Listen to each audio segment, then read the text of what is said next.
জীবনে যত অধ্যায় আছে তার ভেতরে ফেলে আসা স্কুল জীবনই ছিল সবচেয়ে সুন্দর সময়। যতবার বাবার বাড়িতে আসি ততবারই কিন্তু স্কুলের টানে আমার স্কুল মাঠে আসতেই হবে। আর স্কুল মাঠটা একেবারেই আমার বাড়ির একেবারেই পাশে। অজপাড়া গায়ে খুব গরিব ঘরের একটা মেয়ে আমি। আর এই যে স্কুল দেখা যাচ্ছে এটা কিন্তু আমার বাড়ির একদম পাশে।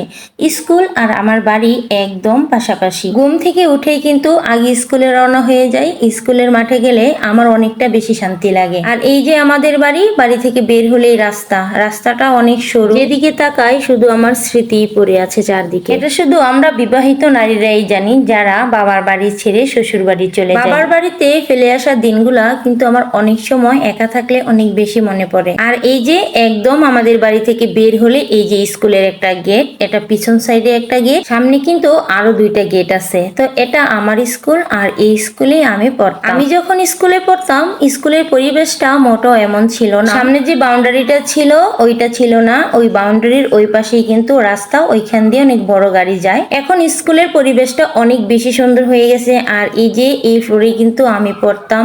আর এই যে প্রত্যেকটা পিলারে পিলারে আমার হাতের কত ছোঁয়া যে লেগে আছে এইটা হয়তো পিলার গুলো জানে। আমাদের গ্রামের সবাই কিন্তু সকালবেলা হোক বা বিকাল রাত হোক সবাই স্কুল মাঠে। যখন আমি ছোটবেলা স্কুলে থাকতাম তখন তো স্কুল মাঠে খেলা করতামই। আর যখন স্কুল ছুটি হয়ে যেত তখনও আমার গ্রামের সব ছেলেমেয়েরা এই স্কুল মাঠটাকেই খেলার একটা জায়গা মনে করতাম। আমার মেয়ে তো নানুর বাড়ি গেলে সে বাড়িতে বেশি সময় কাটাবে না, সে স্কুলেই সারাদিন থাকবে।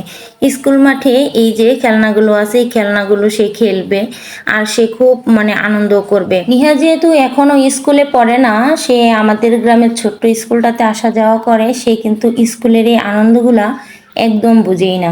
আর যখন সে নানুর বাড়ি আসে তখন অনেক বেশি আনন্দ করে। আর নানুর বাড়ির কথা শুনলে তো তাকে কোনোভাবেই বাড়িতে আটকিয়ে রাখা যাবে না, নানুর বাড়ি যেতেই হবে। তো বাচ্চাদের এই আনন্দগুলা কিন্তু অনেক বেশি ভালো লাগে। মেয়ে তো অনেক আনন্দ করছে আর আনন্দ করতে করতে কখন যে পানির মধ্যে চলে গেছে আমি জানি না। পরে দেখি পানির মধ্যে এই যে মেয়েটা কেমন একটা ব্যথা পাইছে, ব্যথা পেয়েও কিন্তু সে অনেক বেশি আনন্দ করছে। আর এই যে আমাদের স্কুলের যে পাশে যে দেয়ালটা, এই দেয়ালের মধ্যে কিন্তু অনেক সুন্দর সুন্দর পেন্টিং করা হয়েছিল, এক একটা ধাপে ধাপে এক এক রকম ডিজাইন। আর এই যে ডিজাইনগুলো দেখে কিন্তু আমার অনেক বেশি ভালো লাগছে। আর এখানে একটা যুদ্ধের পেন্টিং ছিল। আর এই যে এখানে গ্রামের অনেক সুন্দর সুন্দর পেন্টিং ছিল। আর নিহত এগুলো দেখে অনেক বেশি আনন্দ করছে। স্কুলটা এত সুন্দর করে সাজানো হয়েছে, ওইদিকে প্রাইমারি আর এইদিকে হচ্ছে এটা হাই স্কুল। আর আমরা স্কুল দেখা শেষ, আমাদের ঘোরাঘুরি আনন্দ করা শেষ মামির, এখন আমরা কিন্তু বাড়িতে চলে যাব। আর এই যে স্কুলের মাঠটা এত সুন্দর, এটা আরো আগে অনেক নিচু ছিল, মাটি দিয়ে এটা অনেক উঁচু করা হয়েছে। তো 2-3 দিন পর কিন্তু আকাশে রোদ উঠছে আর আমার কাছে অনেক বেশি ভালো লাগছে। কাদামাটি একদম ভালো লাগে না। আর এই যে আমরা বাড়ি থেকে কিন্তু রওনা দিয়ে দিছি। আর এই যে মেয়ে তো আমার আগে আগে দৌড়ে চলে যাচ্ছে। আর আমাদের বাড়ির এত কাছে স্কুলটা হয়ে কিন্তু আমার বেশি ভালো লাগে।